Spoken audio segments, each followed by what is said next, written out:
ಆತ್ಮೀಯ ದ್ವಿತೀಯ PUC ವಿದ್ಯಾರ್ಥಿಗಳೇ, 2026ರ ಕನ್ನಡ ವಾರ್ಷಿಕ ಪರೀಕ್ಷೆಯ ಕೀ ಉತ್ತರಗಳನ್ನು ನಾನು ನಿಮಗೆ ಈ ವಿಡಿಯೋದಲ್ಲಿ ತಲುಪಿಸ್ತಾ ಇದ್ದೀನಿ ವಿದ್ಯಾರ್ಥಿಗಳು.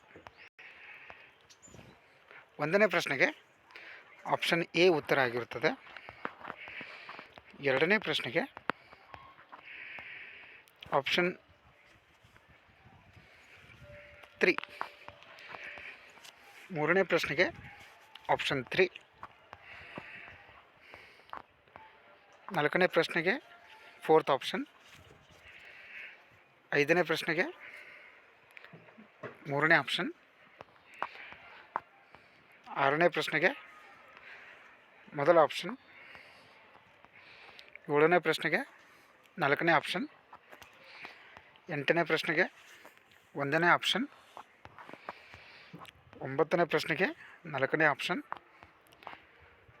10ನೇ ಪ್ರಶ್ನೆಗೆ 3ನೇ ಆಪ್ಷನ್.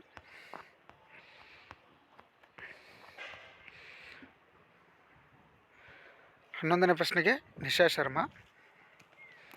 12ನೇ ಪ್ರಶ್ನೆಗೆ CNR ರಾವ್. 13ನೇ ಪ್ರಶ್ನೆಗೆ ಕುದುಪನಿಗೆ. 14ನೇ ಪ್ರಶ್ನೆಗೆ ರಾಮಾಯಣದ. 15ನೇ ಪ್ರಶ್ನೆಗೆ ವಾರ್ತಾ ಇಲಾಖೆ.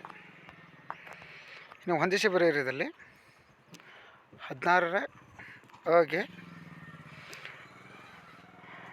4ನೇದು ಉತ್ತರ ಆಗಿರುತ್ತದೆ. 16ರ ಆಗೆ 5ನೇದು ಉತ್ತರ ಆಗಿರುತ್ತದೆ. 16ರ ಈಗೆ 1ನೇದು ಉತ್ತರ ಆಗಿರುತ್ತದೆ. 16ನೇ ಈಗೆ 6ನೇ ಉತ್ತರ ಆಗಿರುತ್ತದೆ. 16ನೇ ಊಗೆ 3ನೇ ಉತ್ತರ ಆಗಿರುತ್ತದೆ.